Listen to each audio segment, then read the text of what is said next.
Welcome everyone to another episode of the Johnny and Gene Show. I'm Felix Levine. We got Gene Borrello, John Alite, and our guest today, Steve Newell. Thank you, Steve, for being here. And I just want, just to start off, for the people that aren't familiar with you, just to give a tiny background on who you are, what you did, back in the old life, just for the people that aren't familiar with you and your story. Well, the old life goes a little before Alite. I come from Knickerbocker, Bushwick, and my father hung out with a lot of Banano guys.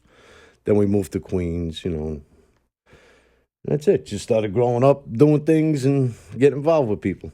Do you remember when you were younger, did you know that was the kind of life you were going to go into? Did you have other aspirations? Yeah, because my Uncle Sammy Galasso, he passed away in '86. He was involved with the Genovese family, and he used to take me around. Then when he passed away, before he passed away, I used to get into a lot of trouble, and he actually physically grabbed me by my ear, took me to work, but I don't know. I grew up poor.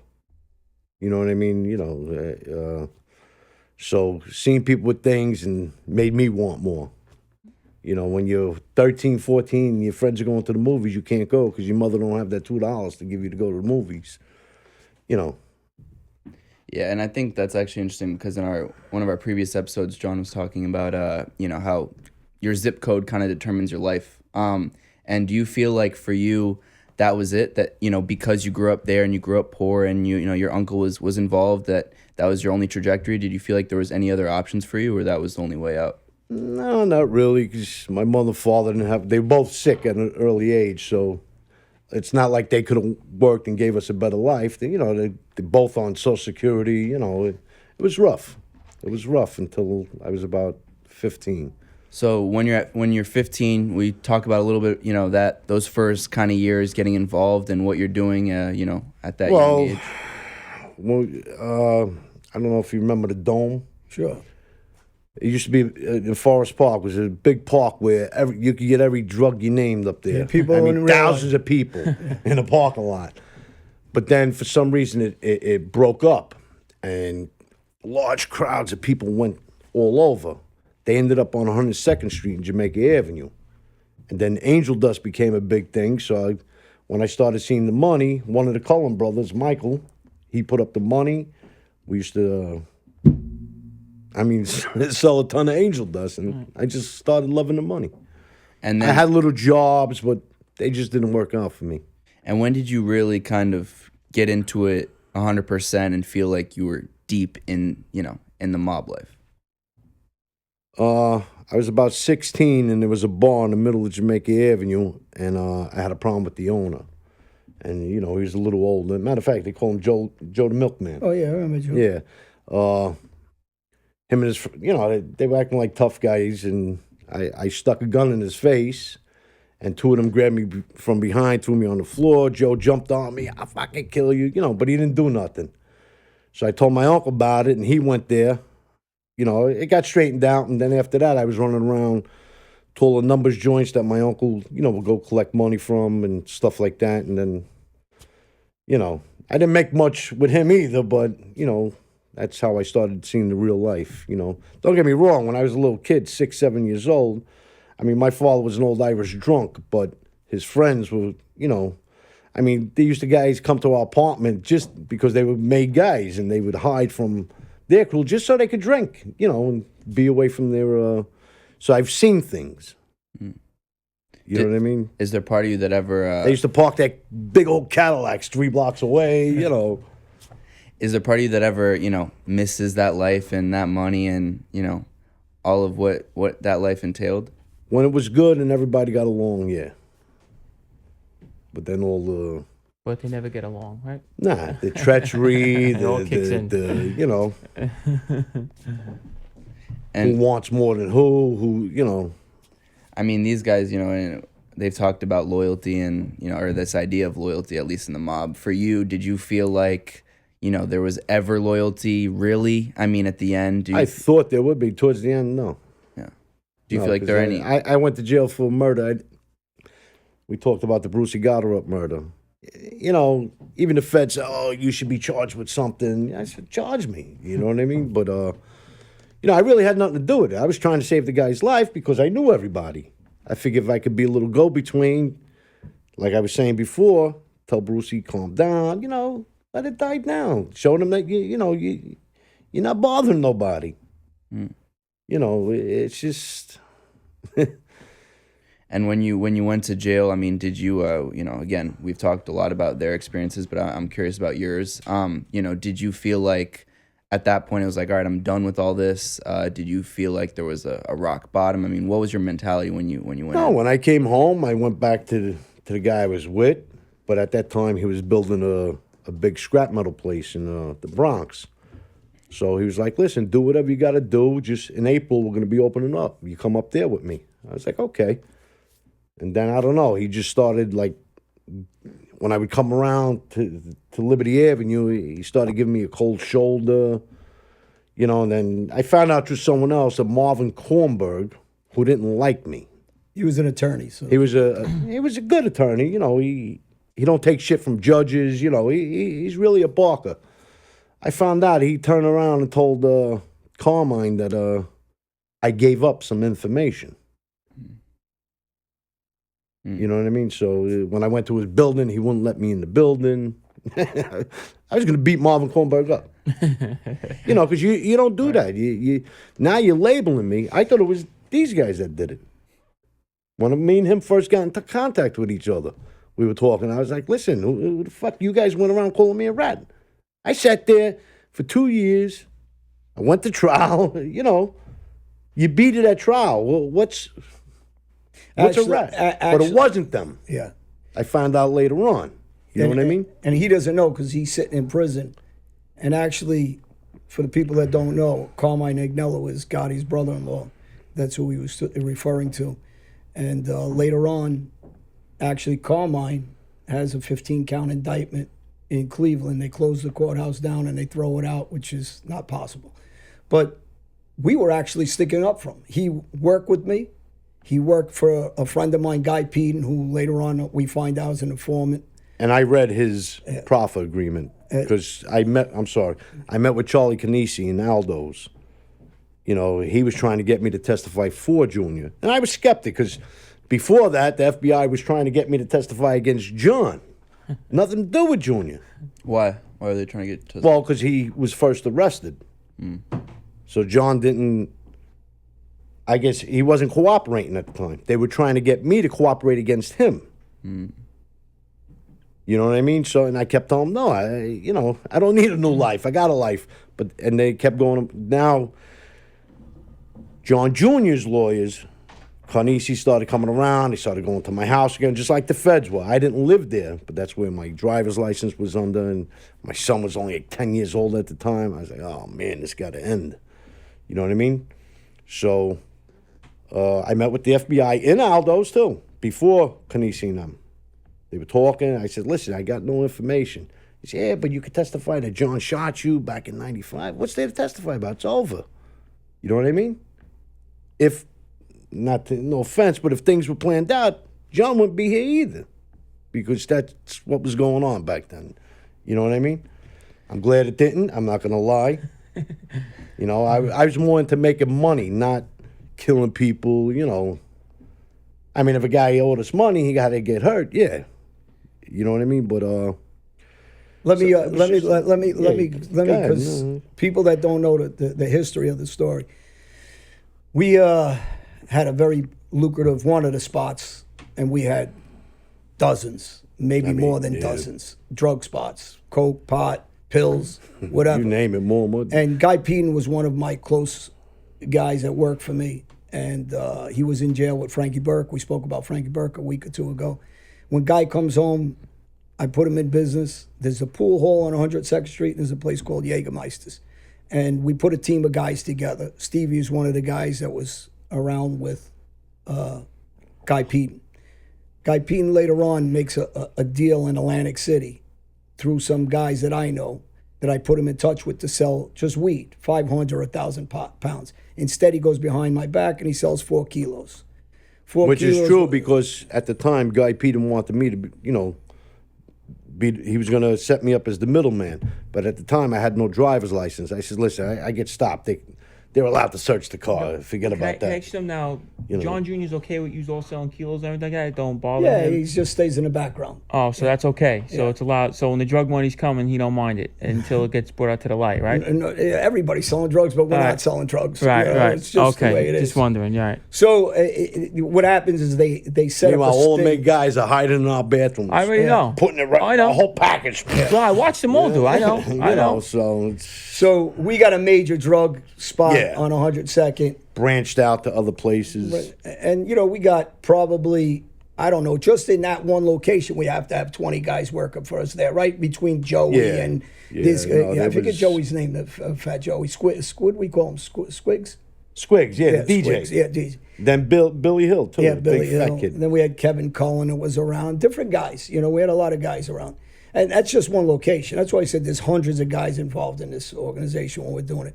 And Guy makes the problem here that starts the ball rolling of all the guns, the shooting, and Bruce got her up getting killed. There's multiple reasons, but one, he shot up the bar, and one of the guys that was in the bar, he winged his arm, was Ronnie One-Arm's nephew, Johnny, that was always hanging around too. Yeah, there was a struggle over the gun. And later on, Guy gets pinched in Atlantic City in a setup. I was supposed to be there. Unbeknownst to me that he did the 4-kilo deal without my permission to a guy that was working with the feds. So they're expecting all of us to be in the Harrah's. We used to go to Harrah's all the time. Yeah. And they started Sting with about 25 FBI agents to pinch us all. My son gets sick. I don't show up. He doesn't go down because he has trouble with his license. But other guys go, and they pinch them all. When they pinch them all, they think it's us. They don't know who we are by face exact. I guess they do, but they didn't. They thought that was us. By whoever was there, I guess resembled us. Wrong guys. Guy Peden becomes an informant. Besides and we that, don't know. Guy Peden, because you're the one who called me, Yeah.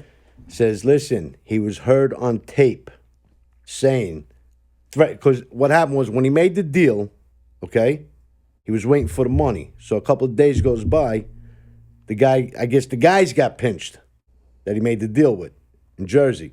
The guy finally calls him. He goes, I'm sorry, I was trying to move the stuff. Guy's telling him, listen, you better have my fucking money. I got guys in my Jägermeister bar that'll come out there and kill you. You're the one who warned me. Yeah. Yeah. So now, you know what I mean? It's... So that pulls over. So the end up of that happening is the domino effect. We have some falling out. I shoot him. He goes to Gotti and Carmine. They're talking about... Carmine. Carmine, but Gotti was across the street during the conversation. And they're talking about clipping me, killing me because he was supposed to be around them and I shot him anyway. Then we went from that to him going to jail, getting locked up on Bruce Gotterup's murder and other charges they were trying to get him on, lifetime charges. And he beats those charges. Then the Gotti and Agnello are accusing him of being a rat. Meanwhile, I shot him. He's trying to kill me. And I'm the one sticking up for him, saying They have no paperwork, nothing on No, you, no right? paperwork. And I No say he's not a paperwork. cooperator. At the same time now, There's no 302 forms on me. nothing. Yeah, because we looked into it. Because I had lawyers like crazy because they were hitting me with all kinds of cases.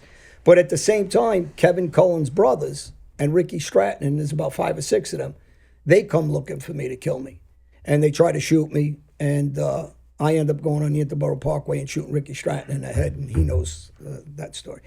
But so a lot of guys start getting killed and shot over basically rumors that ain't true about him, and Guy Peden becoming a government informant and work with the government on a deal that we actually had nothing to do with. Now, what came over you to want to defend him?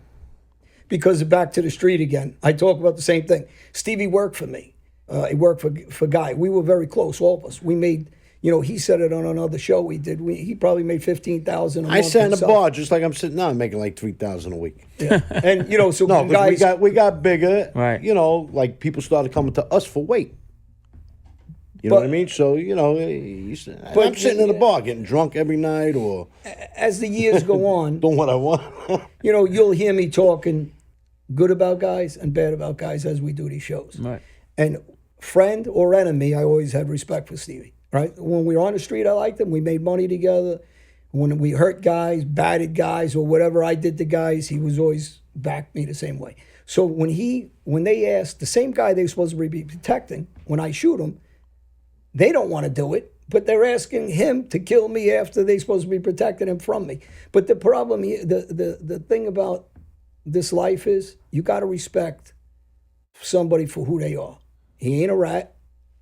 He ain't a rat. I shot him in broad daylight. He didn't give me up. He went to trial. He beat a murder case. He did the right thing for Gotti's, and I'll say it. He doesn't have to say it. They called him a rat after he helped him beat a case. Meanwhile, Gotti was the rat, and he helped him beat a case. And with me, he didn't testify against me. So I have respect for him all the way around the board, and I got respect to him because what I said earlier, whether you're my enemy or whether you're my friend, I'm going to speak truthful about a guy. Is he a good guy? Yes. Was he a money maker? Yes. When we make it, would he kill? Yes. Did he take the murder charge that he didn't do and beat it? Yes. And so when someone's talking, you know, when they came to me and they said, "Listen, he's ratting on you. He's a rat. He's this and that," I had all kinds of lawyers, investigators. I'm the one that put word out and go, "It's not true. Everybody's full of shit." I said, "I don't want to hear it again," because he knows who I am too. And I told guys, "I'll kill you if you say it again. Don't put a wire on a guy that ain't true." And you know, it came to wishing it ain't true. So It turns out the guys that were labeling people Well, the rat. were the informants. Of course. That's how it, so You know, they push everything away from them. so we have a mutual respect over the years. We're still friends again. you did everything right. Oh, our sons are friends. No, I'm saying, but you did everything right. You did nothing wrong for them to do something like that to Nothing. you. Forget about wrong. He risked his life, and he put all kinds of pressure on himself to several go occasions. testify for Gotti, who's a rat.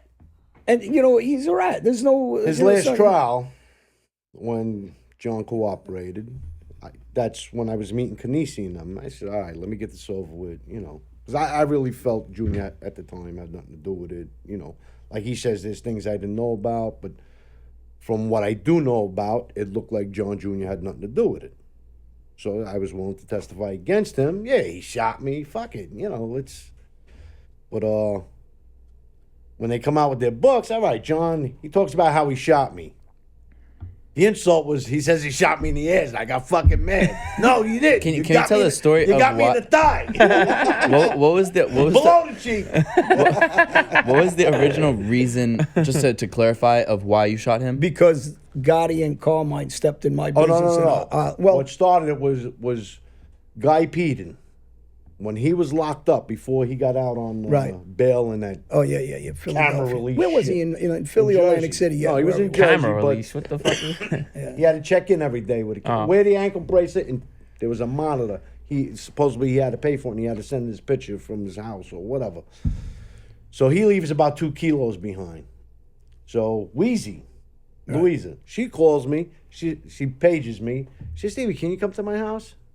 She goes, "It's important." I said, "All right." Now we know Guy's locked up, so I figured it's, about Guy. So I go to a house, we talk. He's gonna call. No, I'm sorry. She said he's gonna call me at 6:00. Can you be here like a little before that? Yeah. So I get there. Me and her just talking. We're friendly, and then Guy calls and they're talking, and I get on the phone with him, and he's like, "Listen, hey, how you been? Everything okay?" "Yeah, it's just quiet, Can you do me a favor?" Because he was trying to use code language. He says, "My wife don't know I'm with, of course my wife don't know I'm dating Wheezy. Can you take my dirty laundry out of there?" Talking about the coke. He's talking about the coke. Of course. So he says, "Listen, I don't want nothing to do with it. Do what you want with it." Okay.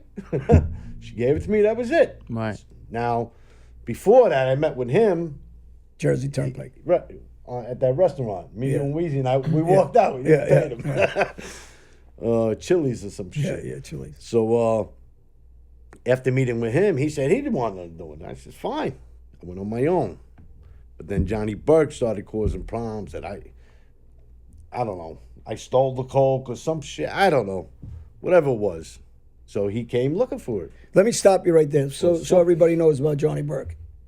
Now that he ain't no tough guy. He worked for me, and he was like, and I'm gonna say it like the best way I could say it. He was like a little puppy dog for me, and that's it. And I let him earn because he had no money. He just got out of jail, and I had him babysitting basically Guy Pete, right? Is that the way? Yeah. He just hung around Guy Pete. And we gave him a salary. But then he got a little bit in my way, like with Johnny Bandana and different guys. And Johnny Bandana wanted to hurt him. He asked me for permission to kill him, to hurt him. And I was holding him off. But I just wanted to give you a roundup of all the guys that work for me. So, you know, when the guys tell a story, I want it accurate. Because Johnny Bandana, back in those days, started off with Gebbit crew, who I killed, the brother-in-law, Gebbit. I killed all of them, actually.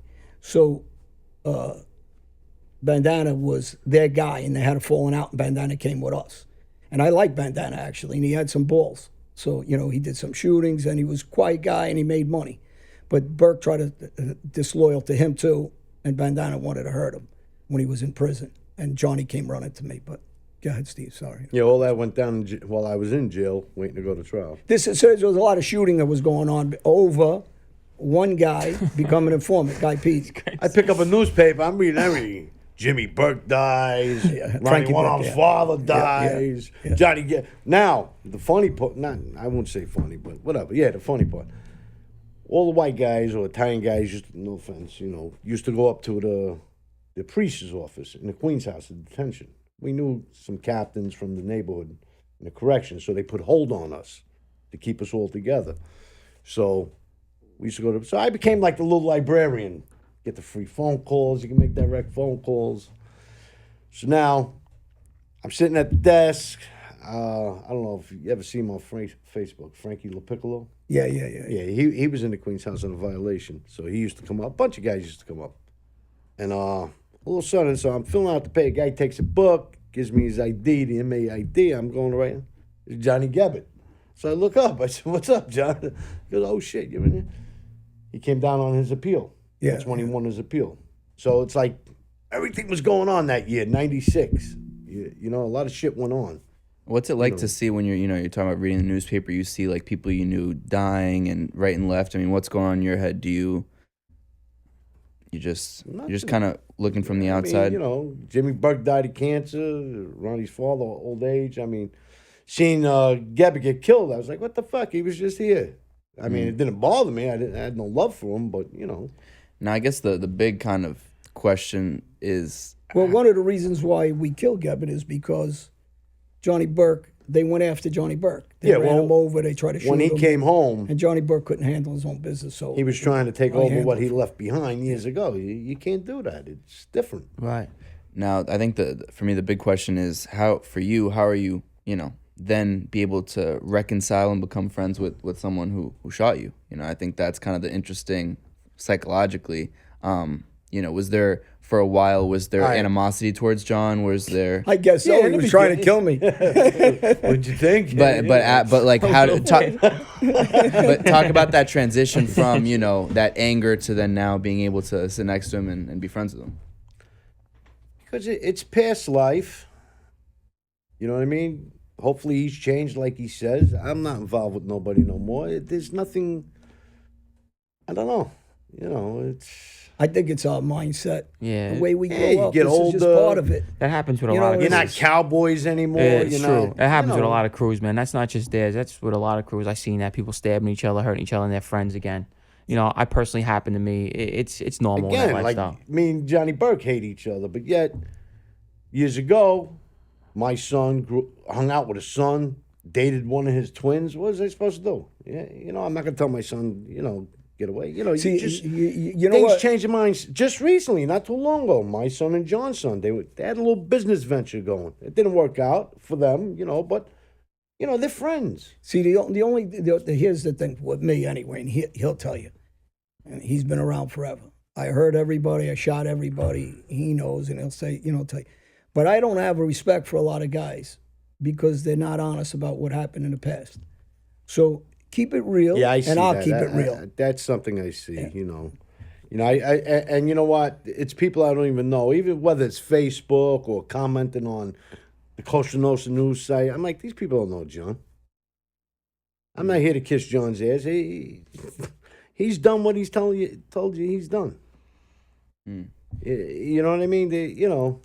Any guy I talk to that knew him back in the day says the same thing. Yeah. Says the same, and I have family members that know him good. You know, it's not like that's just Junior doing that because even Junior, his nephew worked for me, Junior's nephew, right? And Peter's son, the younger one, the youngest son, Peter, the senior's youngest son, Peter, the son, Little John Jr. His name was. He worked for me, whatever. His grandson? Yeah, the grandson worked. The one for me. that's in jail? Yeah, that was my I guy. used to coach that kid. Wait, in so football, wait, he praised me wait. for. Wait. I'm gonna They tell- praised me Yeah. for helping their Uncle John So wait, testifying. this is great. Now they don't even talk to me. Wait, None of them. This No is great. family. Hey, wait. So I'm on the phone. I'm the bad guy. He just came home 2013 and he's about to do the 60 Minutes interview, right? So now the nephew's always with me. Now the nephew's saying, "Oh, I'm gonna beat up Alite's son," all this stuff. He's talking this crap, whatever. So Junior calls him on the phone. They're talking on the phone. This is Gotti Junior talking to his nephew. Goes, "Ah, Alite, forget it. He shot 30 guys. That's all he ever done." Said it right over the phone. So how you gonna sit there and say that he didn't shoot all these people? Then I heard with my own ears. You tell somebody he shot 30 guys. So which one is it? He's lying. He's not lying. I get confused. You know what I mean? You know, that's like when they say they chased him. All right, they had their falling out. What do you want to call it, chased or not? Now he's back in 95, and I'm hearing about him. How do you not know this man's not around? Now we have our falling out, and he shoots me. How do you not know? I know he's hanging out with Ronnie One Arm, Charlie Caniglia. I know this. You're supposed to be the boss. How do you not know this? Someone had to. If I knew John and you're the boss had a falling out. With other Gambino guy. Yeah. I got to tell you, listen, I'm going to take this guy back in. He's worth it, you know. I can't just take him in without you knowing. What happens to me? So, you know, there's a lot of bullshit going on. I give you. That's why you don't even see me commenting on sites. I don't even go on Twitter no more. Yeah, I stick my little Facebook with family, friends, whatever. You know, when the time frame he's talking about after, you know, I shoot him and we have our falling out, my cousin Nicky gets an okay from Gotti not to pay off a cop that was shot by one of my brother-in-laws and a good friend of mine.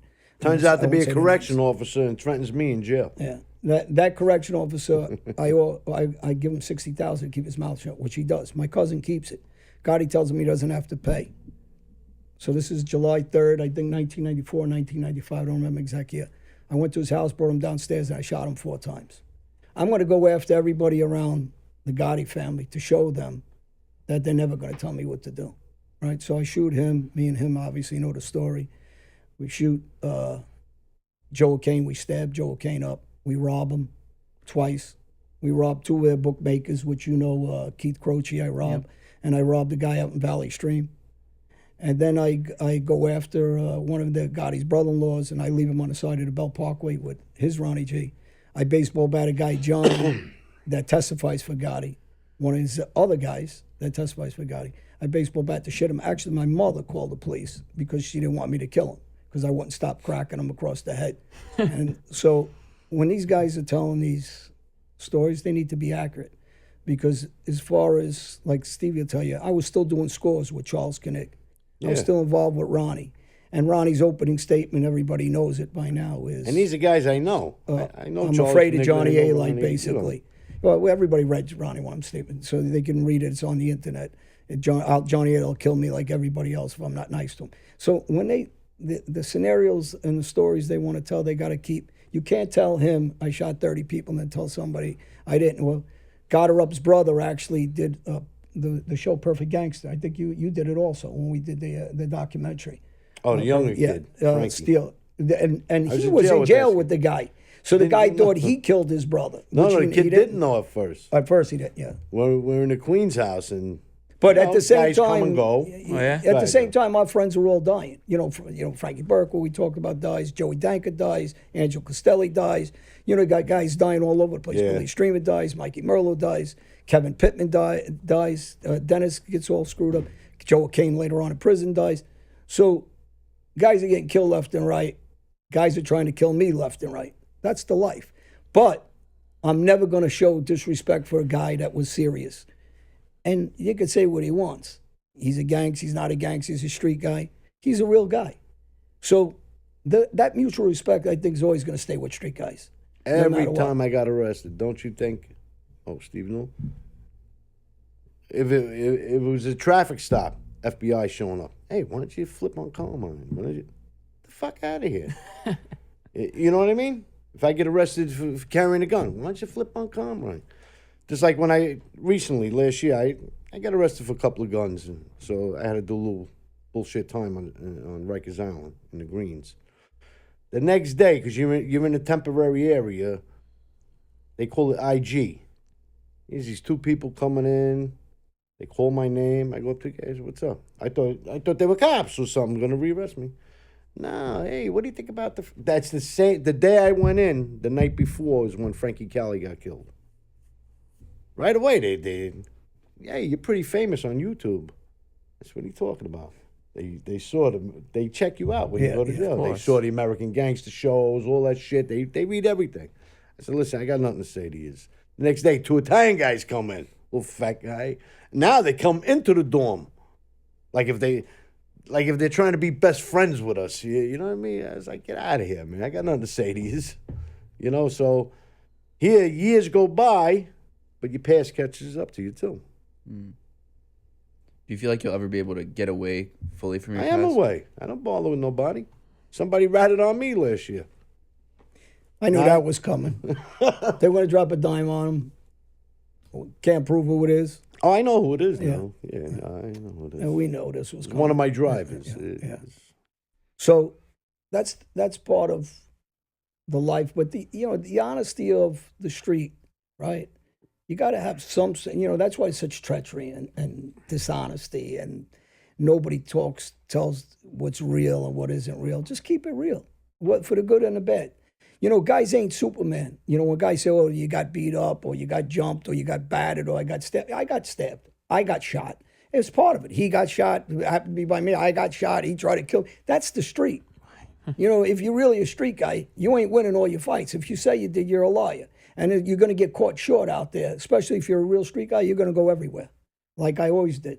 You're going to get jumped. You're going to get battered. You're going to get, that's part of the life. Hey, I don't know too many guys that haven't. It's so but funny, you come back and get them afterwards. Johnny, it's so funny. See, your era is different because my era, these kids believe, oh, we're just going to fight one-on-one in the park. That's not real beef. Not everybody comes to the park and says, let's fight one-on-one. I says, yo, guys come with guns, bats, and knives. That's back beef. In the 70s, it was like that. Right. Yeah, beef you was... could have a fist fight. Right. Yeah. No more. Yeah, that's what I'm saying. So, kids were lost a little bit, that these, privileged kids that don't know no better, third generation, never did nothing.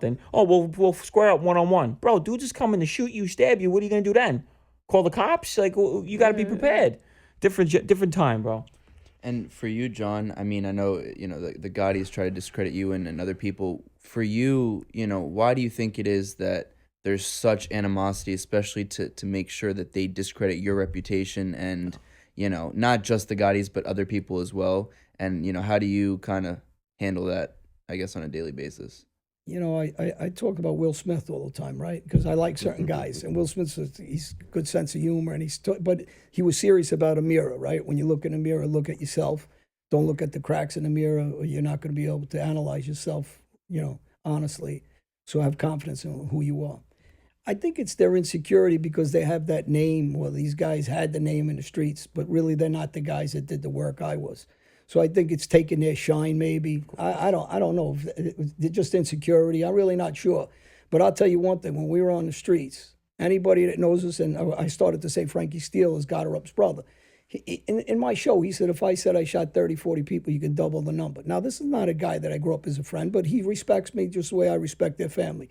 And I've spoken about Gotterup. I wish I didn't have that done to him. I really do. He's one of the guys I wish I'd have that done. And his family is friends with me. And his brother-in-law, and we were just talking about Ricky Stratton, tried to kill me. But Michael Stratton is one of the toughest guys I grew up with. We all grew up with no money on our side of the neighborhood. We call Howard Beach Spoiled Beach. We grew up with not a penny in our pocket. So we were all getting down. We were all shooting, stabbing, going to jail, in, out of jail. So we understand respecting each other, being honest. There's guys I don't like. I'm always talking about, hey, they're tough, or they're shooters, or they went to jail, or they held their mud. But you can't have a guy like him go to court for you. That's fucked and up. You ratted. He didn't know the whole details about Gotti like I did. Later on, he's seen it, that Gotti was ratting on all of us and that he was meeting the feds. He didn't know it beforehand, so he helped him. But you're helping a guy that just, and then they called him a rat. And then you got his brother-in-law, Carmine, who's putting him on a fucking burn. Meanwhile, his case disappeared in Cleveland. And then you got another brother-in-law of the Gottis, Albano's brother-in-law, Peter, who testified in a murder trial. And then you got the cousin of Gotti's, the girl, Linda, Pete Gotti, the boss, acting boss, his daughter who testified. So stop pointing your finger at everybody else when your whole family's ratting and turning and whatever they're doing. But keep it real at least. If you don't like me, say you don't like me. If you don't like him, say you don't like me. But don't take away the truth of really what happened in the past. Because there's too many of us that'll keep coming on and talking, and and we're away from the life. There's no agenda here. No, the agenda is this. your past gets so twisted. Yeah, the agenda's just got to be the mean? truth. He stood each And the way. people that weren't involved with us are the ones twisting it. That's how it goes, bro. You know that. You know what I mean? They didn't come try out the to make- house. They used to look from the window. And we listen. We had 100. I mean, we had I had hundreds those. of guys. that worked Listen, for me. I got guys talking to me on Facebook privately, Messenger. Right. Oh, rat this, rat that. I said, what are you watching this show for then? Yeah. You know what I mean? If you despise this man so much, what are you watching his show for? Hey, they said I was no good because I robbed gangsters. They says, "Oh, you're a bad guy. You rob No, bad you- guys." I don't understand that. You call the cops on me? They're bad guys. How you mad about that? I don't know. Somebody posted about old ladies' houses or something. Yeah, I make don't stuff know. up on me. Yeah. For you, Steve, do you feel like reintegrating back into regular society and away from that life has been? I've been in regular society. Has it I'm been just me? Has it been challenging? Because Gene, he's Look, I talked still about- live in the neighborhood. I still see people. Hello, the guy that once called me a rat is over here giving me a kiss. Hello. So, you understand what I'm saying? They don't know, and no offense, but the younger generation don't know. They don't. Nah, they're lost. I can tell you firsthand. Well, they didn't see all the shooting and killing They got and no doing. real leaders. They got nothing. I mean, we were. The Johnny Pump could be the boss. And I'm They're going to be lost. on, and I'm going to say this right now. I'm glad certain things happened that got me out of that life. There's details I can't talk about, but it wasn't just the Goddard murder. I got charged with double homicides, Staten Island, you name it. I'm like, what the fuck am I doing here? Only because I started chopping up cars. I had a nice shop.